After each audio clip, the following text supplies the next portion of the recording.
ഇന്നലെ വീടിന്റെ അവിടെ ഭയങ്കര കാറ്റും മഴയായിരുന്നു. കാറ്റും മഴയൊക്കെ ശമിച്ച് ചുമ്മാ ഇരുന്നപ്പോ വീടിന്റെ വീട്ടിലേക്ക് ഒന്ന് ഇറങ്ങിയപ്പോ ആണ്ട് കിടക്കുന്നു ഫയർഫോഴ്സ്.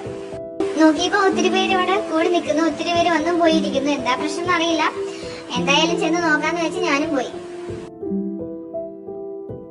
വലിയൊരു സംഭവം തന്നെയാണ് നടന്നത്. റോഡിന്റെ ഇങ്ങേ സൈഡിൽ നിന്ന് തേക്കാണ് കാറ്റ് പിടിച്ച് മറിഞ്ഞ് അപ്പുറത്തെ സൈഡിലുള്ള വീടിന്റെ പൊക്കത്തേക്ക് വീണു. ഭാഗ്യം കൊണ്ട് ആർക്കൊന്നും പറ്റിയില്ല. അവിടുത്തെ ഇലക്ട്രിക് ലൈൻസ് ഒക്കെ പൊട്ടി വീണു. റോഡിലൂടെ വന്നവർക്കോ വാഹനങ്ങൾക്കോ അപകടങ്ങളോ ഒന്നും സംഭവിക്കാണ്ട് രക്ഷപ്പെട്ടു. ഈ വീടിന്റെ പൊക്കത്തുണ്ടായിരുന്ന വാട്ടർ ടാങ്ക് കംപ്ലീറ്റ്ലി പൊട്ടിപ്പോയി. അല്ലാണ്ട് വേറെ പ്രശ്നങ്ങളൊന്നും സംഭവിച്ചിട്ടില്ല എന്നാണ് തോന്നുന്നത്.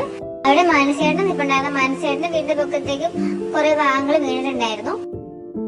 ആ നേരമായപ്പോഴേക്കും മഴയൊന്ന് ശമിച്ചു. അപ്പത്തേക്ക് നാട്ടുകാർ ഫയർഫോഴ്സ് ഓടിക്കൂടി മരം വെട്ടി മാറ്റി എല്ലാം ഒതുക്കി. കുറെ ഇലക്ട്രിക് ലൈൻസ് പൊട്ടിപ്പോയിട്ടുണ്ട്. കറണ്ടൊക്കെ പോയി. ഇനി എപ്പോഴാ വരുമെന്നൊന്നും അറിയത്തില്ല.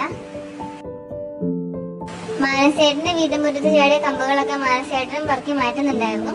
ഞാൻ ഒത്തിരി നേരം അവിടെ നിന്നില്ല, കാരണം അവിടെ ഒരുപാട് തിരക്കാണ്. റോഡിലാണെങ്കിൽ വണ്ടികളൊക്കെ വളരെ സ്ലോയിലാണ് പോകുന്നത്. അതുകൊണ്ട് ഞാൻ തിരിച്ച് വീട്ടിലേക്ക് പോന്നു.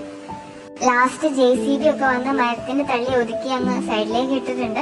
ഇപ്പൊ വണ്ടിക്കൊക്കെ പോകുന്നതിന് കുഴപ്പമൊന്നുമില്ല. പക്ഷെ കറണ്ടിന് എന്ന് വരുന്ന ഒരു ഐഡിയ ഇല്ല. വേറെ എന്തെങ്കിലും കേടുപാടുകൾ പറ്റിയിട്ടുണ്ടോന്നൊന്നും അറിയില്ല. ഇപ്പൊ എന്നും മഴക്കെടുതികളാണ് എല്ലായിടത്തും. വീഡിയോസ് ഒക്കെ ഇഷ്ടമാകുവാണെങ്കിൽ സബ്സ്ക്രൈബ് ചെയ്യാൻ മറക്കല്ലേ. അപ്പൊ ഇന്നേക്ക് അത്രേ ഉള്ളൂ. ചാച്ചാ.